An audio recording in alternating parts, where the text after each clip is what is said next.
এখন সকাল 9টা বাজে আর বাইরে বৃষ্টি পড়ছে, প্রচণ্ড অন্ধকার মেঘলা করে আছে। এই তার প্রমাণ, লাইট জ্বালেনি বলে পুরো অন্ধকার ঘর বাড়ি। Good morning everyone, welcome back to my channel. আমি অঞ্জনা, আশা করছি তোমরা সবাই ভালো আছো। আজকে হলো 25শে জুন, বুধবার, আর এখন বাজে সকাল প্রায় 10:30। আমি একটু আগে স্নান করে এসেছি। সকাল থেকে ভিডিও করিনি কারণ অনেকটা চাপ ছিল। আজকে যেহেতু অম্বুবাচীর 4 দিন, কাচাকুচোর ছিল, তো কাচাকুচো আজকে করিনি, মানে দেইনি কাচতে। আজকে মা কিছুটা দিয়েছে, তো ওই জন্য আমি ঘরটাগুলো এমনি পরিষ্কার করে নিয়েছি, ঝেড়ে নিয়েছি। আর গিয়েছিলাম দাদুর চুলদারি কাটতে, তো ওইগুলো করে স্নান করে আস্তে আস্তে 10:30 বেজে গেছে। তো চলো এখন কি কি রান্নাবান্না করি সব কিছু তোমাদের সাথে শেয়ার করবো। সকাল থেকে কি কি করেছি কিছু শেয়ার করতে পারি। আর পটল দিয়ে রুই মাছের ঝোল হবে আর কুমড়ো চিংড়ি কেটে রেখেছি। আর বাইরে বৃষ্টি শুরু হয়ে গেছে। সব কটা এসে বসে আছে। কতগুলো মাছ দাওনি এদের? না হবে তো। আর কই তো? 3টে, আরো 2টো আছে।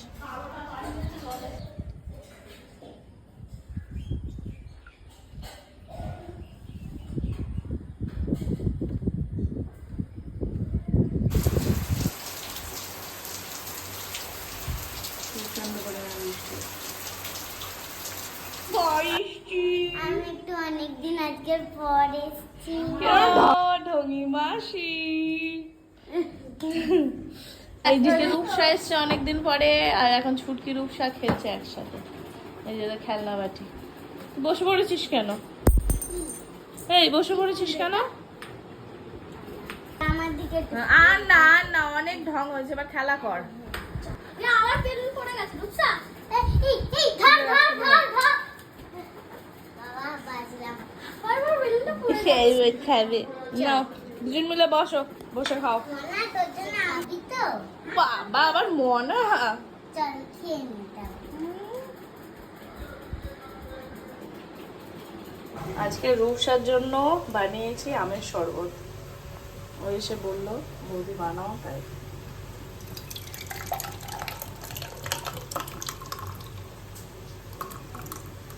বেশি দেবো না, নয়তো আবার ভাত খেতে পারবে না। এখানে চিংড়ি বাটা হচ্ছে, এখানে কুমড়োর চিংড়ি হচ্ছে, একটু পটলও দিয়েছি, আর এখানে পটল দিয়ে মাছের ঝোল, এখানে চিংড়ি ভেজে রেখেছি, বাটা করবো তাই। আর কিছুটা কুমড়োতে দেবো। চিংড়ি বাটা হয়ে গেছে, মিক্সারে বেটেছি তাই। আর এখানে কুমড়ো চিংড়ি হয়ে গেছে, একটু পটলও দিয়েছিলাম। এখন বাজে সন্ধ্যে 7টা। দুপুরের পর থেকে আর ভিডিও করিনি কারণ তেমন করার কিছুও ছিল না। রূপসা আমাদের বাড়ি খেয়ে দিয়ে তারপরে বাড়ি গেছে। আমি ওকে বললাম আজকে খেয়ে যা আমাদের বাড়িতে, তোর জন্য চিংড়ি বাটা করেছি। তো যাই হোক, এখন তো বিকেলে আবার এসেছিল বড় পিসি, কিন্তু আমাদের বাড়ি আসেনি।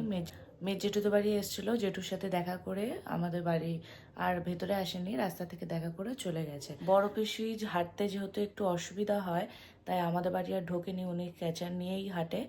ওটাকে মনে হয় ক্যাচারই বলে, আমি শিওর। বড় পিসির সাথে আমার দেখা হয়নি, আমাকে আর মা ডাকেনি, ভেবেছে হয়তো আমি ঘুমাচ্ছিলাম, কিন্তু আমি জেগেই ছিলাম। যাই হোক, তো বড় পিসি আবার আমাদের জন্য চানাচুর মিষ্টি এসব এনেছে। তো চলো তোমাদের একবার দেখাই। আর ছোট পিসি কালকে বাড়ি চলে গেছে। এই যে মিষ্টি আছে, আমি একটা খেয়েছি। এখানে চানাচুর বিস্কুট এসব আনে বড় পিসি আসলে। রূপসাটা চলে গেছে, আবার বাড়িটা ফাঁকা ফাঁকাই হয়ে গেছে। ও প্রথম যখন মানে ও যখন থাকতো তখন তো বেশ বাড়িটা ভালোই লাগতো, এসে সবসময় বৌদি বৌদি করতো। তো এখন তো আরও থাকে না, আর অনেকদিন পরেও এসেছিলো, দেখা করে আবার চলে গেছে।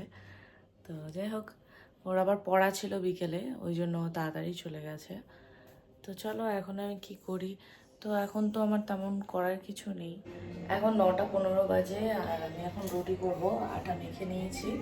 তো চলো এখন রুটিটা করে নিই।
12:05 বাজে এখন, আমাদের খাওয়া দাওয়া সব কমপ্লিট।